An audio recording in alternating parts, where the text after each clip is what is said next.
खासियत आहे की गेले 50 वर्ष तुम्ही वर्गणीच नाही घेतली. आता सध्या जागोजागी सगळीकडे वर्गणी मागणं चालूच आहे. आपल्याकडे जबाबदारी आली म्हणजे मीच सगळं काही निर्णय घेणार असं नाहीये. की मी अध्यक्ष म्हणलं मी ठरवते असं नाही. आमचं जे सगळे ठरवतील तोच निर्णय. मेन म्हणजे मंडळात 10 तोंड असतात. आमच्या मंडळात 10 तोंड नाही की उगाच बॅनरवरती कुठेतरी यायचं कुठेतरी नाव लागण्यापेक्षा लोकांना कारणिक काय भेटेल ही संकल्पना डोक्यात असते. म्हणजे आता त्या तिचा जो जाते त्याला 4 वर्षाचं पोरग जरी लटकलं तरी चुकणार नाही. त्या मूर्तीमध्ये आमचं एवढं जे म्हणजे कुणाला समजा विघ्न आलं तर तिथं जरी म्हटलं ना की आमचं विघ्न दूर कर तर ते बाप्पा बरोबर करून घेतात. 100% करून घेतात. ते झालं कोरोनाच्या काळात काय गरज आहे त्यांना धान्याचं किट दे आणि आमच्याकडे एक व्हॅन होती. ती व्हॅनची आम्ही अँब्युलन्स तयार केली. त्या अँब्युलन्स मधनं म्हणजे आमच्या बाप्पावरती आमचा का विश्वास आहे. त्या व्हॅन मधनं आम्ही जे जे पेशंट दवाखान्यात ऍडमिट केले ते सुखरूप घरी आले सगळे. अरे वा. त्यामुळे आमची जी आमच्या बाप्पावरची श्रद्धा आहे ती अफाट आहे. म्हणजे लोकमान्य टिळकांनी जो सुरू केला त्यात मग काय होतं त्यांचं की लोकांना मोठं करा, आपल्या लोकांना एकत्र घ्या. मंडळामध्ये जर मुलगा आला ना तर आता लोकांचं जर म्हणणे असेल की नाही का मंडळ मुलगा आला की त्याचा काहीतरी म्हणजे बिघडतो किंवा त्याला काय म्हणजे मंडळात जाणारी मुलं ही चांगली नसतात. पूर्णपणे गैरसमज. तुमच्या घरातलं मुलं मंडळात पाठवा, त्याला कळेल की समाजात वागायचं कसं, जगायचं कसं. म्हणजे ज्या रोजच्या जीवनाला लागणाऱ्या गोष्टी आहेत ह्या सगळ्याच गोष्टी तू मंडळात शिकू शकतो. देशासाठी लोकमान्य टिळकांनी उभा केलेला हा गणेश उत्सव जर तुम्ही मुलं नाही पाठवली तर कसं देश घडणार आहे. अगदीच बरोबर. नमस्कार, मी श्वेता मोरे. आज तुमचं चायन वायच्या प्लॅटफॉर्मवरती सहर्ष स्वागत आहे. सगळ्यांचाच आवडीचा आणि जिव्हाळ्याचा विषय तो म्हणजे गणपती उत्सव. गणपती उत्सव म्हटला की डीजे आले, नाचगाणी आली आणि आत्ताचं जे बदलतं स्वरूप चाललेलं आहे ह्याच्यामुळे बऱ्याच लोकांना असं वाटते की आता हे उत्सव आणि उत्सवाच्या पद्धती खूप बदलत चाललेल्या आहेत. उत्सव न राहता तो आता इव्हेंट झालेला आहे. पण पुण्यात अशी काही मंडळं आहेत की जी अजूनही त्याचा वारसा जपतात. त्यातलंच एक मंडळ म्हणजे युवा ग्रुप मित्र मंडळ. त्याचे जे सर्व आहेत तर ते आज आपल्याशी गप्पा मारणार आहेत. पहिले जे आहेत ते म्हणजे अनिल खामकर सर, त्याच्यानंतर दुसरे जे आहेत ते बाळासाहेब मराठे सर आणि तिसरे जे आहेत ते म्हणजे उमेश मस्के सर. नमस्कार. तर आता आपण आपल्या गप्पांना सुरुवात करूयात. युवा ग्रुप मित्र मंडळ ह्या वर्षी त्याचं 50वं वर्ष आहे. तर हा गणेशोत्सव नक्की सुरू झाला कसा, म्हणजे ह्याची सुरुवात नक्की कुठून झाली, कशी झाली? पूर्वी आमच्या वाड्यामध्ये म्हणजे आम्ही लहान होतो, आमचे मोठे वडीलधारी मंडळी होते, त्यांनी एक विचार केला की आपण काहीतरी एकत्र आलं पाहिजे, एकत्र मन झालं पाहिजे. त्यासाठी गणेश उत्सव त्यांनी सुरू केला. त्यानंतर मग आम्ही तोच वारसा पुढे हळूहळू वाढवत त्याचा आता आम्ही वटवृक्ष केलेला आहे. आता त्याच्या पुढे चाल तेच की 3 पिढ्या ज्या आहेत आता त्या हा जो गणेशोत्सव आहे त्यांनी पुढे नेलेला आहे. पण जसं की युवा ग्रुप मित्र मंडळाची जी खासियत आहे की गेले 50 वर्ष तुम्ही वर्गणीच नाही घेतली. पण असं कसं होऊ शकतं, म्हणजे बिना वर्गणीचा एक गणेशोत्सव कसा चालू शकतो? आता सध्या जागोजागी सगळीकडे वर्गणी मागणं चालूच आहे. पण मग तुम्ही हे 50 वर्ष हे कसं राबवलं? आम्ही केलं कसं की सर्व आता छोट्या मुलांपासून ते अगदी आमचे आई वडील किंवा त्यांचे काय सर्व एकत्र आले. तर म्हणजे आम्हाला आमचा एम होता की बाबा गणपती आपला पण जसे दुसरी मंडळ मोठी असतात तसं आपलं पण मंडळ खूप मोठं व्हावं असं वाटायचं. पण विषय यायचे कसे की पैसे आणायचे कुठं. अगदी बरोबर. तर आम्ही ज्या एरियामध्ये राहतो ना तो एरिया छोटा असल्यामुळं पैशाने एवढे मोठं कोणच नव्हतं. त्यामुळे आम्हाला पण असं वाटत की आपण जर लोकांकडे पैसे मागितले तर आपल्याकडे पण कोणतरी वर्ग नव्हतं. मग आम्हीच मित्र परिवाराने असा उद्योग केला की बाबा तुला जसे जमतील तसे तू, मला जसे जमतील तसे तू, जे काय होईल ते. मग ते आम्ही थोडेफार पैसे जमा करत बसलो. मग अगदी छोटी मूर्ती, मग साधारण आमची अगदी पहिली वर्गणी मोठी म्हणजे 200 रुपये वर्गणी झाली होती. 200 रुपये मध्ये आम्ही छान म्हणजे कुठे काय आपल्या हातानेच थोडक्यात मंडप कसा करायचा, खड्डे कसे करायचे, म्हणजे सर्व आमचे छोटी मुलं जी आहेत ना आमची त्यांनी जी सुरुवात केली खड्डे खोदायला. मग आम्ही कुठे कोणाचे वाशन, कुठे पत्रे, कुठे प्लास्टिक असं जमा करून छोटा मांडव तेव्हा चालू करा. तिथं मग सुरू होतं. मग असं करता तर मग आमच्या लोकांना कळायला लागलं की बाबा मुलं खूपच छान उपक्रम करतात. मग आता मुलं करतात तर मग आपण का नाही. मग आमच्या वडीलधाऱ्या माणसांनी मग काहींनी बाबा हे थोडे पैसे तुम्ही घ्या असं करत करत मग आम्हाला त्यांनी पण मदत केली. बरोबर. मग त्यांना कळायला लागलं की बाबा मुलं बाहेर कोणाला त्रास देत नाही आपल्याकडे. मग आम्ही असं करता करता एक सुरुवात होऊन गेली आमची छान. तेच की म्हणजे मी जसं तुम्हाला म्हटलं की आता जागोजागी फक्त वर्गणी मागणं चालू आहे आणि तुम्ही इतके म्हणजे 50 वर्ष हा कार्यक्रम बिना वर्गणीचा केलात म्हणजे खरंच खूप ही मोठी गोष्ट आहे. आणि ते तेवढंच नाही केलं तर ह्याच्यासोबत अजून ज्या गोष्टी केल्या म्हणजे जसं कोविडच्या काळात तुम्ही भरपूर सगळ्यांना मदत केलेली आहे, त्याच्यात वेगळे वेगळे उपक्रम केलेले आहेत कोविडच्या काळात. आणि तेही सोडून आत्तापर्यंत ज्या बऱ्याच गोष्टी झालेल्या आहेत त्याच्याबद्दल मला ऐकायला नक्कीच आवडेल. ऍक्च्युली वर्गणी न मागता जो सभासद आहे आमचा तर दर महिन्याला आमचं असं ठरवलं ज्याला 1,500 जमल त्यांनी 1,500 द्यायचे, 1,000 जमल त्यांनी 1,000 द्यायचे आणि 500 द्यायचे. हा मुलगा कंपल्सरी देतोच. जवळजवळ आमचे 35 ते 40 मेंबर आहेत ते कंपल्सरी देतातच. तो उपक्रम कसा चालू केलाय आम्ही, फंड आहे आमचा एक, त्या फंडात 500 रुपयाचा एक नंबर आहे. त्या फंडातनं जे पैसे जमा होतात समजा आपल्याच कुठल्या जरी सभासदाला आर्थिक अडचण आली तर तेच पैसे आपण त्याला द्यायचे की जेणेकरून माणूस काय करतो सोनं घाण ठेव किंवा गाडी घाण ठेव किंवा वयाचा निघे तो प्रकार न करता आपलेच पैसे मंडळाचे आपल्याच सभासदांनी वापरावे हे आमचं खरं ध्येय. म्हणजे आपला सभासद अडचणीत येणार नाही. अशा प्रकारे ती वर्गणी प्रत्येकाची जवळजवळ 7,000 8,000 अशी वर्षाला जमते. आणि नंतर शेवटच्या दिवशी जर खर्च वाढला तर यांच्यासारखे ज्येष्ठ म्हणतात ते किती कमी पडते ते माझे 10,000 घे माझे XYZ हे असं ठरतं. बरोबर. आणि आमचं मंडळाचं मेन म्हणजे आमच्या महिला आमच्या एवढ्या सहभागी असतात. म्हणजे आमचं समजा गणित जन्म असेल तिथं जेवण करायचे स्वतः ते बनवतात त्यामुळे केटरिंगचे पैसे वाचतात असं प्रकारे. आणि आम्ही मेन म्हणजे सुरुवात कुठनं गेली की मंडळात लहान मुलाचा वाढदिवस आहे तर तो मोठा साजरा न करता अनाथ आश्रमामध्ये जायचं तिथं काय जेवण करायचं त्यांच्यासाठी. म्हणजे HIV ग्रस्त मुलं आहेत ती त्या आश्रमात आम्ही जातो त्यांना फळं दे किंवा ब्लँकेट जे गरज आहे त्यांना ते दे. आणि समजा थंडीचा आलाय सीझन तर रस्त्यावरती जे लोक झोपतात त्यांना कळत पण नाही आम्ही ब्लँकेट टाकून गेलेलो आहे की उगाच त्यांना उठव आणि फोटो काढ मग मीडियाला पाठव हे पण नाही करत आम्ही. त्यांच्या अंगावर ब्लँकेट टाकून त्यांना सकाळी कळतं की कुणीतरी आपल्यावरती ब्लँकेट काढले ते आम्ही फोटोशूट करतो पण त्यांना उठवून नाही करत आम्ही स्वतः आमच्याकडेच ठेवतो. ते झालं कोरोनाच्या काळात काय की ज्यांना गरज आहे त्यांना धान्याचं किट दे. आणि आमच्याकडे एक व्हॅन होती ती व्हॅनची आम्ही ॲम्ब्युलन्स तयार केली. त्या ॲम्ब्युलन्स मधनं म्हणजे आमच्या बाप्पावरती आमचा का विश्वास आहे त्या व्हॅन मधनं आम्ही जे पेशंट दवाखान्यात ऍडमिट केले ते सुखरूप घरी आले सगळे. त्यामुळे आमची जे आमच्या बाप्पावरची श्रद्धा आहे ती अफाट आहे. म्हणजे त्यासाठी आम्ही काही करू शकतो. आणि आमचं काहीच नव्हतं गणपती बाप्पाची जी सेवा करत गेलोय आम्ही तेव्हापासून आमची उन्नती किती झाली हे आम्हालाच माहिती. आणि आमचा प्रत्येक सभासद स्वतःच्या पायावरती उभा आहे की स्वतःने काही ना काहीतरी केलेलं आहे. बरोबर. आणि हे किती वेगळी गोष्ट आहे. म्हणजे तुम्ही जे सांगितलं की फंड कुठल्या मंडळाने हा विचार केला असेल की आम्ही आमचं फंड सुरू करतो. आणि तुम्ही जसं म्हटलात की बिल्डिंगमध्येच ज्यांना कोणाला म्हणजे तुमच्या पूर्ण सगळ्या लोकांमध्ये की ज्या गरज आहे आणि लोक असंच करतात ना की आता पैसे पाहिजेत तर कर्ज घे सोनं गहाण ठेव पण तुम्ही सगळे एकत्र येऊन त्यांच्या पाठीशी उभं राहता. आणि हे कशामुळे शक्य झालं तर त्यावेळी योग्य निर्णय घेतला की तुम्ही फंड सुरू केलं. म्हणजे अशा तुम्ही किती वेगळ्या वेगळ्या गोष्टी तुमच्या युवा ग्रुप मित्र मंडळात तुम्ही सुरू केलेल्या आहेत. आता आपला गणेश उत्सवच ज्या बेसवरती आहे म्हणजे लोकमान्य टिळकांनी जो सुरू केला त्यातनं काय होतं त्यांचं की लोकांना मोठं करा आपल्या लोकांना एकत्र घ्या त्यांना मदत करा अगदी बरोबर असं त्यांचं ध्येय होतं.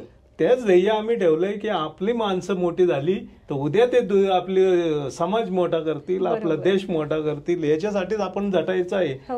अगदी बरोबर. आणि तुम्ही जसे वेगळे वेगळे देखावे केलेले होते किंवा डेकोरेशन जे केलेले होते की ज्यातनं शिकवणूक होती त्याबद्दल मला तुमच्याकडनं ऐकायला नक्कीच आवडेल. कसं आपले स्वातंत्र्याची 50 वर्षे आम्ही एक मोठं डेकोरेशन केलं होतं मोठा इव्हेंटच होता. स्वतः कलाकार म्हणजे त्यांच्यापासून आम्ही शिकलो हे अनेक काम कर आम्हाला म्हणजे यांचं मार्गदर्शन किंवा कसं करायचं काय करायचं तू कर नुकसान होते चुकलं तर मी आहे तू लढ म्हण. हा बस एवढं. फक्त ते आमच्या पाठीमागं आमचे सर्व कुटुंबीय मंडळी सगळे वाड्यातली माणसं आमच्या पाठीमागे होती. आम्हाला पैसे पाहिजे होते तर त्यांनी डबल वर्गणी दिली. आणि मेन म्हणजे आम्ही तेव्हा शाळेत जायचो ना, आम्हाला क्लासला जायची आमची ऐपत नव्हती, हे स्वतः आमची क्लास घ्यायची. त्यामुळे आम्ही आज ह्या स्टेपला घरगुती क्लास होते आमचे, ते असेच घ्यायचे. म्हणजे हे एक काय म्हणतो की एक घरच आहे आमचं फॅमिलीचे. म्हणजे सगळेच जितकी लोक आहेत त्यांचं म्हणजे हे काय एक गणपतीचं मंडळ नाही आहे, परिवारच आहे. आता आमचं असं एम आहे की आता आम्ही डेव्हलप झालं तसं आम्ही सगळ्यांना घेऊन डेव्हलप करायचं चाललेलं आहे. तसंच आता ह्याच्यासाठी हा आपला उमेश म्हस्के आता त्या कार्य मोठं होत चालतं तसं माणूस पण मोठा होणारच ना. बरोबर आहे. मग त्याच पद्धतीने आम्ही लहानापासून मोठ्यापर्यंत आता वटवृक्ष वाढवलाय आम्ही. बरोबर. ते आता तसं म्हटलं तर सगळ्यात चांगली एक बाब म्हणजे कसं झालं माहिती का, आता आपल्या मुली माहेर वासनी, आता आमच्या बहिणी म्हणा किंवा भाच्या लेकी, ते आता लग्न होऊन गेल्या ना दुसरीकडे, त्यांना पण आमच्या बाप्पाची एवढी आस आहे ना की ते काय केलं तिकडनं आहे ना पैसे जमा केले. प्रत्येकाने व्हॉट्सअप ग्रुप केला, पैसे जमा केले की बाबा आपला बाप्पा तिकडे आहे पण आपलं काहीतरी योगदान मिळलं पाहिजे. मग त्यांनी पैसे जमा केले, गणपतीला एक हार करून टाकला आणि परत त्याच्यामध्ये जे पैसे उरले ना त्यांनी त्याचे पण पैसे परत वर्गणी म्हणून. अरे एवढं आमचं रिलेशन छान आहे. नाही, तुम्ही जेव्हा हा गणपती उत्सव सुरू केला, जे पहिल्या ह्याच्यात तुम्ही अध्यक्ष होता, त्यावेळेचा काळ कसा होता? त्यावेळेस म्हणजे ना खूपच म्हणजे मंडळाची एवढी परिस्थिती पण नव्हती, काय नव्हती. तर पण ना आपले छोट्या कार्यकर्त्यापासून आमच्या वडीलधाऱ्या लोकांपर्यंत त्यांनी खूप मदत केली. त्यामुळे आम्ही सेटल झालो. मग नंतर उमेश भाऊ म्हणले तसे मग आम्ही नाही का ते फंडाचा प्रकार चालू केला. त्यातनं आम्हाला कळलं की बाबा हे पैसे मुलांना पण उपयोग येतात, मंडळाला पण.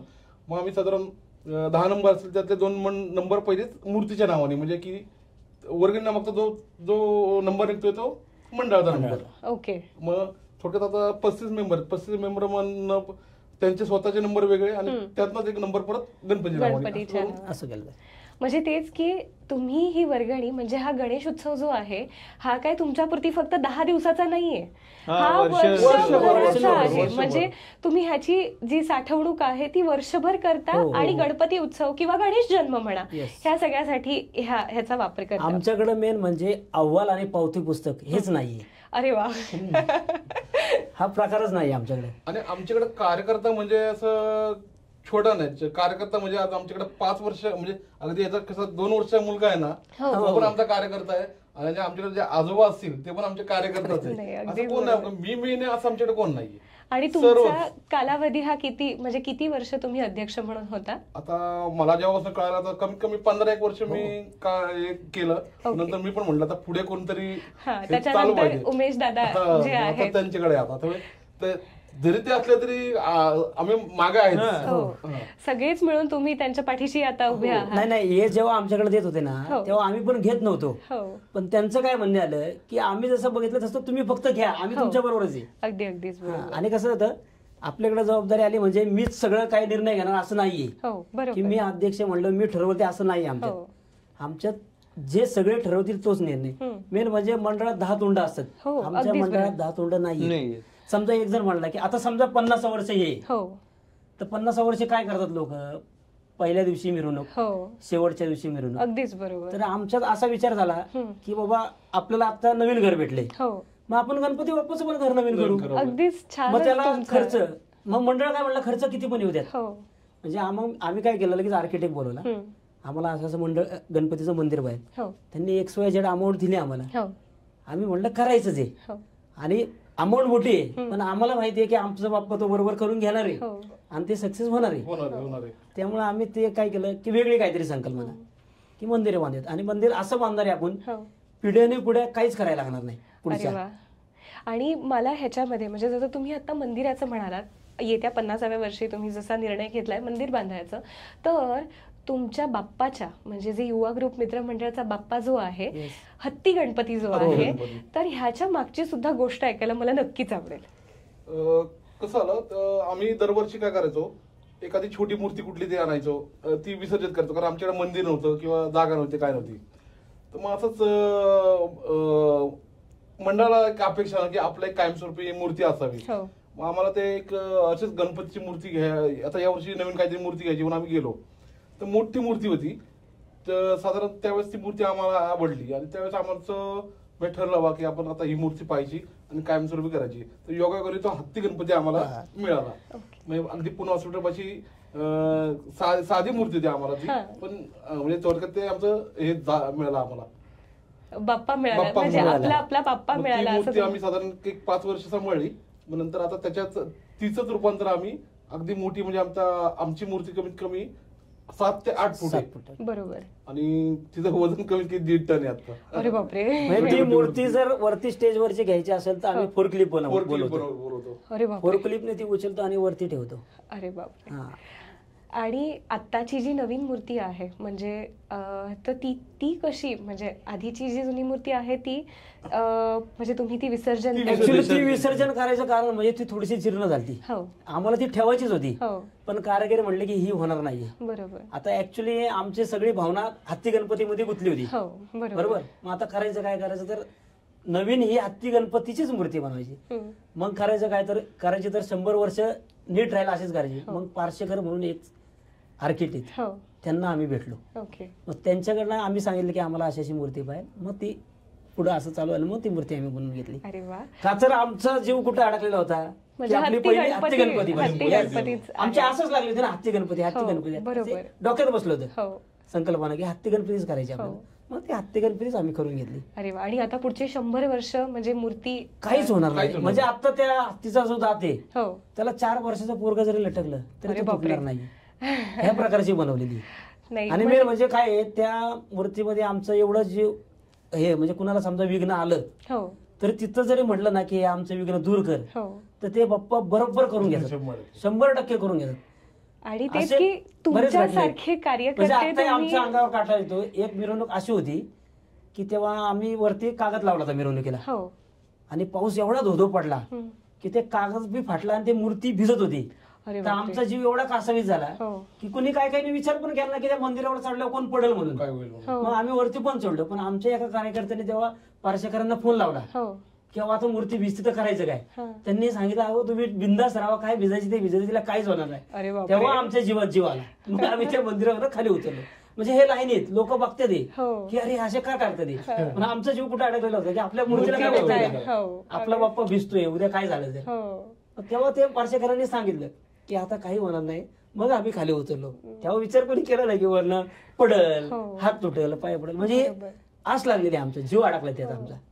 नाही तेच तुम्ही आता सांगताय, मलाही अंगावरती काटा येतोय. म्हणजे खरंच प्रत्येकासाठी गणपती बाप्पा हा खूपच जिव्हाळ्याचा विषय असतो. आणि आपण म्हणजे 10 दिवसच नाही तर आपण वर्षभर त्याची पूजा करतोच.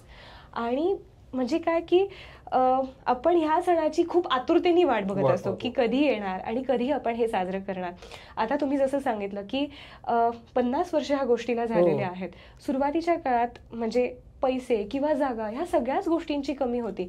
तर त्यावेळी तुम्ही कसा तो साजरा करायचा, म्हणजे एवढीशी जागा आणि ते कसं व्हायचं. मुलं आहेत ना, 2 महिने अगोदर तयारी करायची आम्ही सगळी, लहान मुलांपासून ते मोठ्या माणसांपर्यंत आमच्यावर देखरेख. म्हणजे प्रत्येक जण काही ना काहीतरी करायचं असते, त्याला वाटेल ना काय मदत करायची,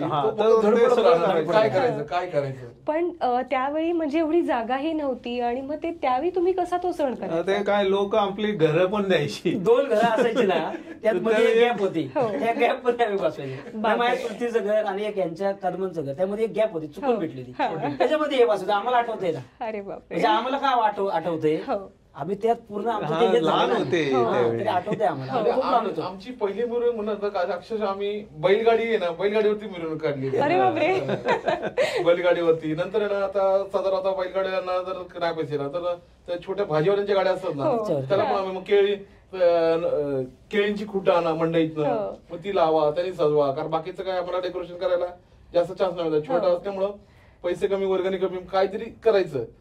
मग ते केळीची खुंटा ते झाडा लाव, मग ते ढकलत न्यायचो.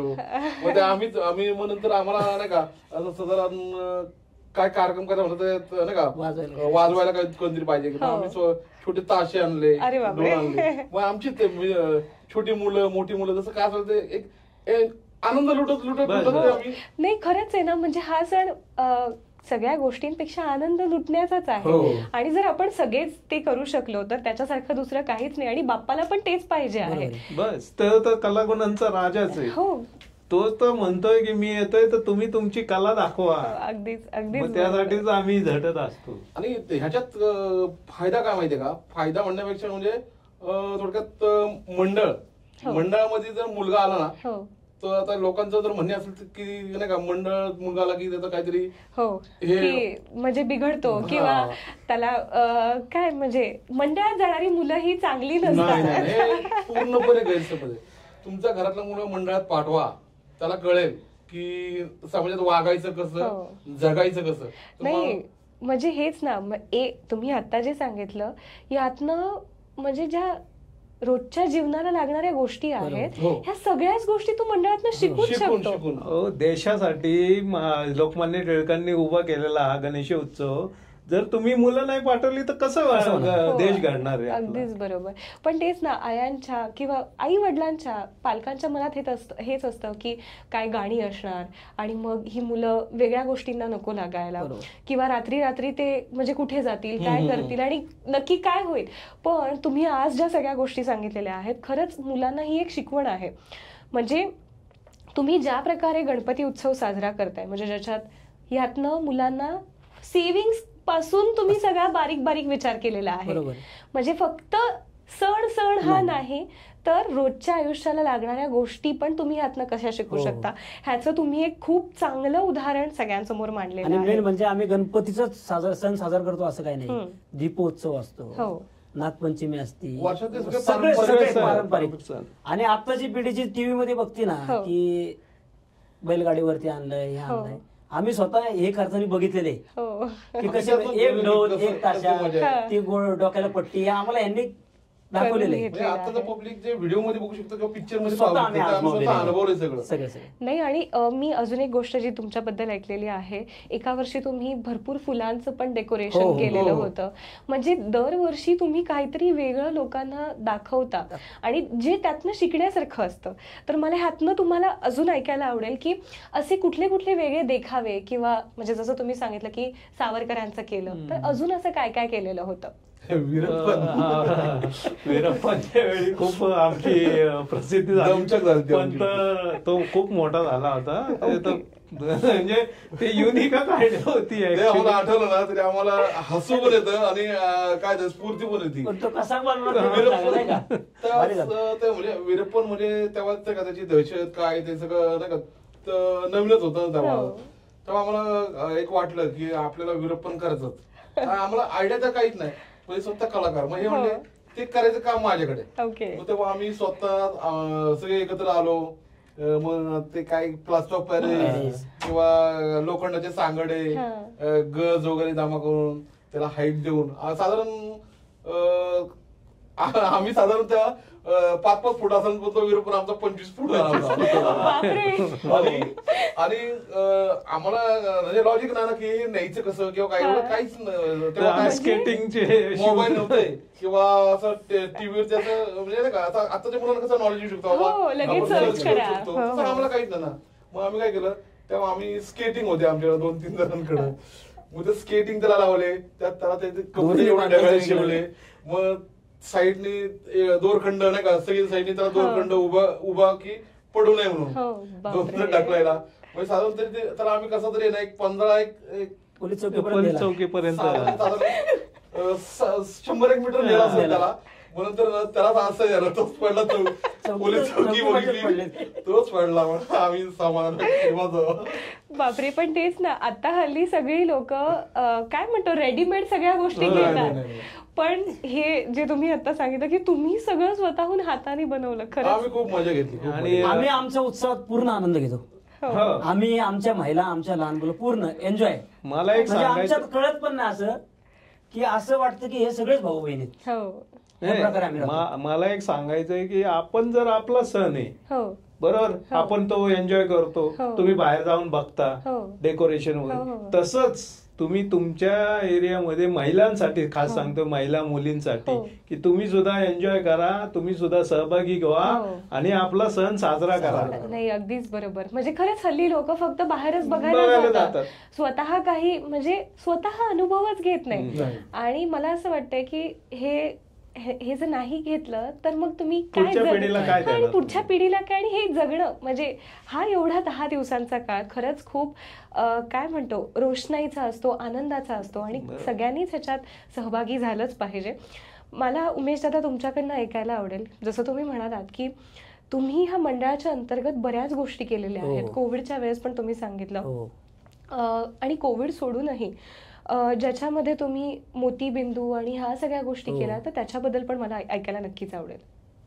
ऍक्च्युली आमच्या डोक्यात काय असतं की लोकांपर्यंत काहीतरी भेटलं पाहिजे. मग आम्ही संकल्पना काय केली की डोळे तपासणे, चष्मा वाटणे, मोतीबिंदू कुणाला झाला असेल तर फ्री मध्ये करणे, आणि केलंय पण. अरे वा. आम्ही आता काय समजा लोक रस्त्यावर झोपलेले असतात तर त्यांना थंडीने त्रास होतोच, आपल्या स्वतःवरून अनुभव घ्या, मग त्यांना ब्लँकेट वाटणं.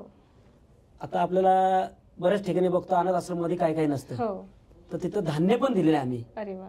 फळं द्या, अशा कोविडच्या काळामध्ये मास्क दे, सॅनिटायझर दे, असे म्हणजे दरवर्षी काही ना काहीतरी कार्यक्रम घेतोच. आता त्या कोरोनाच्या काळात अँब्युलन्सवाले एक पेशंट न्यायला 4,000 रुपये मागायचे. बरोबर. मग आमच्याकडे स्वतःची व्हॅन आहे. मग आम्ही असं डोक्यात केलं की तिची सीटं काढून टाकायची, त्याच्यावर एक बेड टाकला आम्ही आणि त्या बेडवरती पेशंट येईल असं केलं आम्ही. आणि त्या काळात सगळीच लोक घाबरली होती आणि पुढे कोण येत नव्हतं. पण आमच्या डोक्यात काय असतं, आपण जर चांगलं करत असेल तर वरचा बघणार आहे. अगदीच बरोबर. आपण वाईट केलं तर आपणही जाऊ. आपण चांगलं करतो हे आपल्या स्वतःला माहिती असतं, किंवा आपण वाईट करतो हे आपल्या स्वतःला माहिती असतं. मग आमच्या मंडळाने काय केलं, आम्ही डायरेक्ट व्हायरलच करून टाकलं की ह्या नंबरला कॉल करा. अरे वा. कुणाला ऍडमिट करत असलं. एक तर असा अनुभव आला आम्हाला, 3 मजली बिल्डिंग आहे, 3 मजल्यामध्ये खाली मुलगा आणि त्यांची सून होती, आणि टेरेसला आई वडील होते, का तर त्यांना कोरोना आलता म्हणून, तर त्यांना जायचं होतं. मग आम्ही खाली गेलो, म्हणलं कुठे ते वरती घाबरत. मग आम्ही वर गेलो तर त्यांनी आम्हाला दोघा तिघांना बघितलं होते, म्हणजे लांब थांबा म्हटलं कशासाठी, अरे आम्हाला कोरोना झालाय. पण आम्हाला तेवढा अभ्यास होता की 4 फूट डिस्टन्स ठेवला तरी काय होत नाही. त्यांना म्हटलं हो तुम्ही घाबरताय कशाला एवढं, तुमच्या बॅगा कुठे आहेत. मग बॅगा घेतल्या, व्हॅन मध्ये ठेवल्या, त्यांना घेतलं आणि आम्ही नवलेला सोडून आलो. म्हणजे तेव्हा जेव्हा जीता म्हणा स्वतः व्हॅन चालवली. हो, म्हणजे आम्हाला माहिती होतं की लोकांना आपल्याला वाचवायचं, एवढंच आम्ही डोक्यात ठेवलं. मग आपलं काय ते होईल ते होईल, आणि आपण कशासाठी घाबरायचंय ना, वरती बघणारा आहे हे आम्हाला चांगलं माहिती, त्यामुळे आम्ही घाबरलोच नाही. आणि तुम्ही पोलिसांना वगैरे सुद्धा चहा देणं, आता सगळ्या गोष्टी पण ज्या ज्या स्पॉटला पोलीस चौक्या म्हणा किंवा स्वयंसेवक बघते त्यांना आम्ही काय करा, चहा दे आणि काढा म्हणून एक तयार केला आम्ही. म्हणजे तुम्ही कुणालाही दत्तवडीत विचारा किंवा चौकीला विचारा, आमच्या काळात ज्यांनी पहिला त्यांना कोरोना झाला. कारण का त्या कर्नाटकवरनं एक मित्र आहे आमचा, त्यांना आम्ही फोन केला, त्याच्यामध्ये विलायची म्हणा, ते बरेच प्रकार होते असे उकळून प्यायला ते की घशाला असं पहिलं हे वाटायचं काहीतरी घेतले आपण, पण त्याच्यामुळे होतच नव्हता. अरे वा. असा प्लस. आणि आपण मेन म्हणजे पूर्ण प्रभाग आमचा, आम्ही ते औषध मारायचा एक हे असतो पंप, ते आम्ही 2 घेतले होते. त्याने आम्ही पूर्ण एरिया सॅनिटायझर करायचो, पूर्ण एरिया. म्हणजे कोणाचं टॉयलेट बाथरूम पण आम्ही म्हणायचो नाही की टॉयलेट बाथरूम मध्ये कसं मारायचं, त्यात पण जाऊन आम्ही मारायचो. हे आम्ही केलं. पण आम्ही असं म्हटलं नाही की आपला खर्च होते, हे आमचं मंडळ स्वतः खर्च करायचं. बापरे. आणि मी सामाजिक क्षेत्रामध्ये असल्यामुळं माझं नाव पुढे करत मंडळ गेलं. मी स्वतः काय नाहीये, मंडळ म्हणून मी आहे. आता बाळासाहेब मराठे जवळजवळ 15-16 वर्ष कालावधी त्यांनी काढला. मग त्यांना असं वाटलं की आता नवीन पोरांना द्यायचं, कुणाला द्यायचं, तर उमेश तू सामाजिक क्षेत्र करते तर तू हा पदभार घे. तरी मी घेत नव्हतो, पण हे काय म्हणले, अरे आम्ही आहे तुझ्या बरोबर. मग ते माझ्याकडे, आणि मी काय केलं, सामाजिक क्षेत्रात असल्यामुळे मी हे व्यवस्थित चालवायचं. मला ते पद दिले म्हणून मी करसो कायदा असं नाही ठेवायचं. ही मी संकल्पना पहिली डोक्यात घेतली. जे काय आहे ते मंडळामुळे आपण पुढे जाणार आहे. म्हणजे थोडक्यात सामाजिक क्षेत्रात पुढे यायचं असेल तर स्वतःचं घर एकत्र पाहिजे. अगदीच बरोबर. घरानंतर मंडळ एकत्र पाहिजे. आणि गेले 50 वर्ष बघतोय मी आमचं मंडळ एकत्रच आहे. नाही खरंच त्याच्यात कधीच गोष्ट तुटातुटी झालेलीच नाही. हे एक कुटुंबच आहे. आमच्या महिला पण एक कुटुंब सारख्या राहतात. उद्या असं कळलं की कुणाचं तरी काय झालं, पहिले ते घेऊन त्यांना दवाखान्यात असतात. तर सगळ्याच मंडळांमध्ये इतका बाकीच्या गोष्टींना खर्च केला जातो, म्हणजे डीजे म्हणा किंवा बाकी कोणाला हल्ली तर खूप मोठ्या मोठ्या लोकांना बोलवणं म्हणा, त्यांना पैसे देणं म्हणा. पण ह्याच ठिकाणी जर जशी तुम्ही युवा ग्रुप मित्रमंडळांनी ज्या सगळ्या संकल्पना आणलेल्या आहेत असं जर केलं तर खरंच पुणे शहर किंवा आपला महाराष्ट्र सुधारायला का नाही मदत होऊ शकत. म्हणजे ही संकल्पना मला असं वाटतं की प्रत्येक मंडळाने एकत्र येऊन केली पाहिजे. मंडळ ही अशी जागा आहे की जिथे लोक एकत्र येतात आणि एकत्र आल्यानंतर काही म्हणजे अशक्य नाहीच आहे. त्याच्यामुळे मी खरंच सगळ्यांना सांगेल की जसं युवा ग्रुप मित्रमंडळ करते तुम्ही त्यांना डोळ्यासमोर ठेवा आणि ते जसं करताय तसं करायचा प्रयत्न करा. मला तुम्हाला सर अजून एक विचारायला आवडेल की जसं उमेश दादांनी पण सांगितलं की तुम्ही बऱ्याच खूप ऍक्टिव्हिटी करता ह्या मंडळाच्या अंतर्गत, तर अजून तुम्ही काय काय करता? ऍक्च्युली युवा ग्रुप ही संकल्पना आम्ही ट्रेकिंगसाठी केली होती. ओके. ट्रेकिंग पासून आमची सुरुवात झाली. प्रत्येक किल्ल्यावर जाऊन त्यांचा इतिहास घेणं, तो लोकांपर्यंत पोहोचवणं. त्यासाठी आम्ही देवदेवेश्वर संस्थांमध्ये जे किल्ले स्पर्धा ठेवले होते तिथनं आम्ही सुरुवात केली. तिथनं मग आम्ही पूर्ण किल्ल्यांची संकल्पना ही पूर्ण मग पुण्यामध्ये पसरली. किल्ले बनवायचे वगैरे ते आम्ही स्टार्ट केलेले होते. तर तिथनं मग आमचे 2-4 किल्ले फेमस झाले होते, प्रतापगड आणि अर्नाळा किल्ला. तिथनं आम्ही मग पूर्ण पुण्यामध्ये त्याची संकल्पना पसरत गेली. आज ट्रेकिंग हा विषय खूप प्रसिद्ध झालेला आहे आणि किल्ल्यांची पण निगा व्यवस्थित राहायला लागलेली आहे. लोकांना जाणीव झालेली आहे की आपला इतिहास असा आहे, तो आपण ठेवला तरच आपण अबाधित राहणार आहे. आणि त्यानंतर मग याच्यानंतर आम्ही मंडळ उभं केलं. मंडळामधनं मग आम्ही सामाजिक देखावे चालू केले. त्यात आपला कुटुंब नियोजनाचा केला, स्वातंत्र्याची 50 वर्षे केली. त्यानंतर मग अजून सामाजिक उपक्रम आम्ही चालूच ठेवले. नाही, तुम्ही असे काही जे देखावे केलेले होते ज्याला जी बक्षिसं मिळाली होती त्याच्याबद्दल काही सांगा? आम्हाला बघा पुणे फेस्टिवलचं बक्षीस मिळालेलं आहे, श्रीमंत दगडूशेठ हलवाईचं मिळालेलं आहे, त्यानंतर पुणे महानगरपालिकेचं मिळालेलं आहे. नंतर सगळ्यांनीच तुमची दखल घेतलेली आहे. नाही पण खरंच म्हणजे इतक्या इनिशिएटिव्ह घेऊन तुम्ही हे सगळ्या गोष्टी केल्यात आणि बिना वर्गणीच्या केलेल्या आहेत त्या. खरंच हे जे म्हणले अनिल भाऊ की किल्ल्यांचं, आजही आम्ही दिवाळीत आहे ना मुलांना किल्ल्यासाठी माती भेटत नाही, तर आमचं मंडळ आमच्या दारात आणून माती टाकतं, 2-2 डंपर. आणि त्या मुलांना घेऊन जायला सांगतात की तुमच्यासाठी ही माती आणलेली. पालक असे म्हणतात की आम्ही माती शोधणार तरी कुठं, तुम्ही टाकताय तेच खूप छान आहे. पण आमच्या डोक्यात काय असतं, आमचं नाव नाही झालं तरी चालेल, मुलांना ती परंपरा पुढे गेली पाहिजे. आम्हाला पाहायला एवढं छान वाटतं ना की माती टाकली ना लगेच येतात, कोणतरी येतं, इकडनं छोटी छोटी मुलं पिशव्या भर कुठं काय वर. आम्हाला मध्ये आठवतं आपण लहानपणी कशी माती जमा करायचो, कसे किल्ले करायचो. त्याच्यामुळे ते आता या पिढीला सोपं झालं. हल्ली बघा ना, प्रत्येक कुठलाही मोठा माणूस अशा कुठल्या गोष्टी करताना पहिले काय करतं, नाव लावून देतं की हा हे माझ्या नावाने आहे आणि हे होतंय. पण तुम्ही हे असं नाही, आता आहे युवा ग्रुप मित्रमंडळ. नाही पण खरंच खूपच सुरेख आहे. आणि उमेश दादा, मला तुम्हाला अजून एक प्रश्न जो विचारायचा आहे तो म्हणजे की ह्या ज्या सगळ्या तुम्ही संकल्पना सगळं सांगितलेलं आहे, सगळ्याच गोष्टी आहेत, तर भविष्यात तुम्हाला हे सगळं कुठे घेऊन जायचं आहे? माझ्या डोक्यात एकच संकल्पना असती की उगाच बॅनरवरती कुठेतरी यायचं, कुठेतरी नाव लागण्यापेक्षा लोकांना कार्निक काय भेटेल ही संकल्पना डोक्यात असते माझ्या. लोकांना कार्निक भेटलं पाहिजे कुठली. आता समजा कोरोनामध्ये जे केलं, आता कोरोनामध्ये एवढं केलं की एवढं ते व्हायरल झालं, दुसऱ्यांनी केलं की अजितदादा पवारांनी त्यांच्या राष्ट्रवादी काँग्रेसचं प्रशस्त पत्रक त्यांच्या सभासद मार्फत माझ्याकडे पाठवलं आणि त्या कार्याची दखल घेतली. म्हणजे तसं बघायला गेलं तर अजितदादांचं पण लक्ष कुठं असतं. मी कुठल्या पक्षाचा नाही, बरोबर, मी कुठल्याच पक्षाचा नाही, मी एकाच पक्षाचा आहे, माणुसकी पक्षाचा. आम्हाला एकच कळतं की माणसांचं हित कुठे आहे ते बघायचं. आता जसं यांनी सांगितलं की ट्रेकिंग साठी चालू केलं, आजही आम्ही ट्रेकिंग करतो. आम्ही सायकलवरती कोल्हापूरला गेलेलो आहे, बापरे, सायकलवरती शिर्डीला गेलेलो आहे, कात्रज ते सिंहगड ट्रेक केलेला आहे, खांडस ते भीमशंकर ट्रेकिंग अजूनही ह्यांचा वासा आम्ही चालू ठेवलेला आहे. आता माझ्यावर जी जबाबदारी टाकलेली ती पुढे आपण टाकायची बघतो पण घेत नाहीत मुलं. तर आम्ही काय केलेलं आहे, आता थोडस डोकं चालवले की ट्रस्टची एक बॉडी, उत्सवाची एक बॉडी, हे असं पुढे चालू ठेवायचंच आहे. आता यांनी जसं ठरवलं हे आतापर्यंत पण करू शकत होते, बरोबर, की असं नाही की यांचं खूप वय झाले, पण यांनी ठराविक कालामध्ये काय केलं की या काळात ह्याच्याकडे हे दिलं पाहिजे, मग माझ्याकडे दिलं. म्हणजे मी काय खूप भारी असं नाही, पण मी सामाजिक क्षेत्रात आहे आणि आमच्याही मंडळाला असं वाटतं की ह्याचंही कुठेतरी नाव व्हावं, म्हणजे स्वतः बाळासाहेब सांगतील. म्हणजे थोडक्यात आता आमचं उद्दिष्ट काय की आता काही नसताना लोक नाही का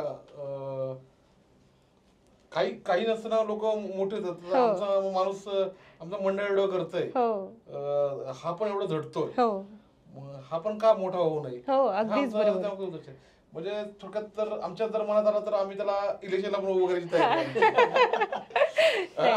आमचं मन म्हणतं की होणार बाप्पा आहे आमचा. नाही पण तेच तुम्ही सगळेच मिळून आणि उमेश दादा सुद्धा एवढं सगळ्यांसाठी सगळं करताय तर त्याला नक्कीच यश मिळेल अशी मी देवाचरणी प्रार्थना करते. आणि खरंच मला तुमच्या सगळ्यांशीच गप्पा मारून इतक्या गोष्टी कळल्या. म्हणजे जसे तुम्ही केलेले मुलांसाठीचे शिक्षणासाठीचे प्रयत्न किंवा जी तुमच्याकडची कलाकृती आहे, तुमचं समाजकार्य, तुम्ही आत्तापर्यंत ह्याचा म्हणजे खरं म्हणायचं झालं तर युवा ग्रुप मित्रमंडळाचा बेस तुम्ही बसवला आणि मग आता पुढे उमेश दादा घेऊन जातात. सर ह्या सगळ्यातच तुमच्या सगळ्यांचाच एवढा मोठा सहभाग आहे आणि असंच हे युवा ग्रुप मित्रमंडळ मोठं व्हावं आणि अजून त्याला जास्तीत जास्त बक्षीस मिळावी ही माझी ईश्वरचरणी प्रार्थना आहे. Thank you so much. खरंच तुमच्याशी गप्पा मारून खूप छान वाटलं, बऱ्याच गोष्टी कळाल्या. आणि मी जसं म्हटलं की मी सगळ्यांना हाच निरोप देऊ इच्छिते की ज्या गोष्टी युवा ग्रुप मित्रमंडळ करते त्या नक्कीच तुम्ही तुमचं जे मंडळ आहे तिथे करूच शकता आणि त्या मंडळाला असंच स्वरूप देऊ शकता. धन्यवाद.